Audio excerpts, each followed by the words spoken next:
Feel clarity में आपका स्वागत है। मैं आपको बताने जा रहा हूँ एन क्वींस प्रॉब्लम है क्या। एन क्वींस प्रॉब्लम क्या कहता है? ये कहता है कि placing N queens in N by N chess board so that no queens attack each other.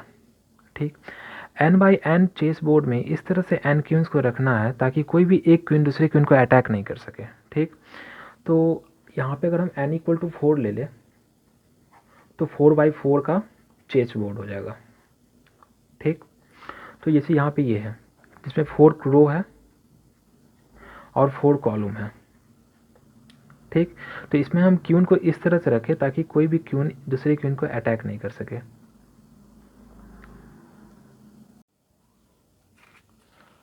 तो कोई भी एक क्वीन दूसरे क्वीन को अटैक कब करेगा? इफ़ दोनों क्वीन या तो वो सेम कॉलम में, या तो वो सेम डायगोनली हो, या तो वो सेम रो में हो। ठीक, जैसे मान लीजिए कोई भी क्यून यहाँ पे है और दूसरा क्यून Q2 यहाँ पे है, तो ये दोनों क्या है कि सेम कॉलम में है, तो then there will direct attack. तो ऐसा नहीं रखना है। या मान लीजिए कि कोई क्यून यहाँ पे है और दूसरा वाला Q2 अगर मान लीजिए यहाँ पे है, तो ये क्या होगा ना कि सेम डायगोनल ही हो जाएगा, तो ये भी नहीं होना है।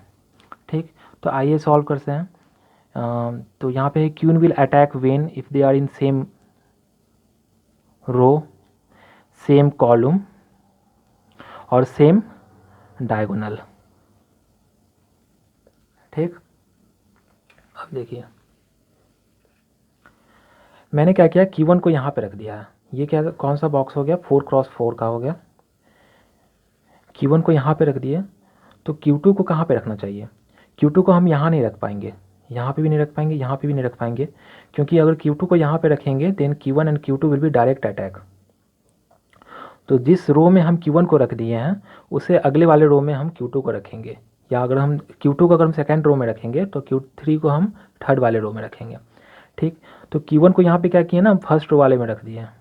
अब Q2 को रखना है, तो Q2 को हम यहाँ रख सकते हैं? नहीं रख सकते हैं, क्योंकि अगर यहाँ रखेंगे तो if then Q1 and Q2 will be in same column, then there will be direct attack.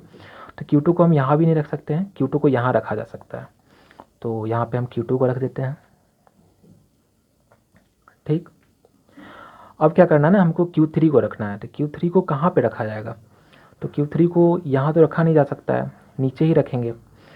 तो Q3 को यहाँ पे भी नहीं रखा जा सकता है। अगर यहाँ पे रखा गया तो रो 1 में Q1 से और से अटैक हो जाएगा। यहाँ पे भी नहीं रखा जा सकता है क्योंकि Q2 और Q3 सेम डायगोनली अटैक हो जाएगा। यहाँ पे भी नहीं रखा जा सकता है, यहाँ पे भी नहीं रखा जा सकता है। तो यहाँ पे हम क्या करेंगे ना, बैक ट्रैकिंग टेक्निक का यूज़ करेंगे। तो हम देखेंगे कि कोई Q2 के लिए कोई और स्पेस खाली है ताकि उसको आगे बढ़ा सके, तो कि हाँ यहाँ पे खाली है, तो फिर क्या करेंगे, यहाँ पे Q1 है, यहाँ पे Q2 है। ठीक, उसके बाद हम Q3 के लिए देखेंगे। Q3 को यहाँ नहीं रखा जा सकता है क्योंकि अगर यहाँ रखेंगे तो Q1 और Q3 डायरेक्ट अटैक हो जाएगा। Q3 को यहाँ पे रखा जा सकता है। ठीक, तो यहाँ पे रख देंगे Q1, Q2, Q3। ठीक, अब क्या करना है ना, Q4 को रखना है। तो Q4 को यहाँ पे नहीं रखा जा सकता है, यहाँ पे भी नहीं रखा जा सकता है। अगर यहाँ पे रखा गया तो Q3 and Q4 will be in same column and they will be direct attack each other. यहाँ पे भी नहीं रखा जा सकता है, यहाँ पे भी नहीं रखा जा सकता है। तो यहाँ पे हम फिर बैक ट्रैकिंग टेक्निक का यूज़ करेंगे और Q3 को देखेंगे कोई स्पेस खाली है आगे की नहीं। तो यहाँ पे देख रहे हैं कि Q3 के आगे एक स्पेस खाली है, लेकिन हम जैसे ही Q3 को यहाँ पे रखते हैं तो Q2 से डायरेक्ट अटैक हो जाएगा। उसी तरह हम Q3 को यहाँ पे भी नहीं रख पाएंगे क्योंकि Q2 से फिर सेम कॉलम के होने की वजह से डायरेक्ट अटैक हो जाएगा। फिर हम फिर बैक ट्रैकिंग टेक्निक को अगर देखते हैं तो Q2 के लिए कोई आगे स्पेस खाली नहीं है, तो फिर हम बैक ट्रैकिंग पे जाएंगे, बैक जाएंगे और Q1 को देखेंगे। तो Q1 यहाँ पे है, तो Q1 के आगे वाला एक स्पेस बढ़ा देंगे, तो Q1 यहाँ पे आ गया। ठीक, अब क्या करना है ना, Q2 को रखना है। तो Q2 को यहाँ पे तो रखा नहीं जा सकता है, Q2 को यहाँ इसी रो में रखेंगे। तो Q2 यहाँ पे नहीं रखाएगा क्योंकि अगर यहाँ पे रखाएगा then Q1 and Q2 will be in same diagonal. So यहाँ पे नहीं रखेंगे, यहाँ पे भी नहीं रखेंगे, यहाँ पे भी नहीं रखेंगे। Q2 को यहाँ पे रखा जा सकता है, यहाँ पे। तो यहाँ पे हम Q2 को रख दिए हैं। अब Q3 को देखना है। तो Q3 को अगर हम यहाँ पे देखें इस वाले रो में, तो Q3 को यहाँ पे नहीं यहाँ पे रखा जा सकता है,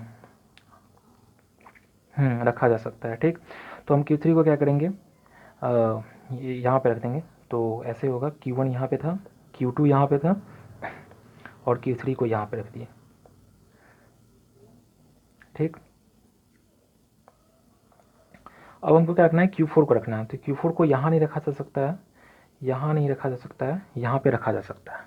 ठीक, तो Q4 को हम यहाँ रख देंगे। तो क्या था, यहाँ पे Q1 था, यहाँ पे Q2 था, यहाँ पे Q3 था और यहाँ पे Q4 है। ठीक, तो हम लोग का जो सॉल्यूशन हो गया वो कॉलम वाइज देखेंगे। जैसे इसमें 1 2 3 4,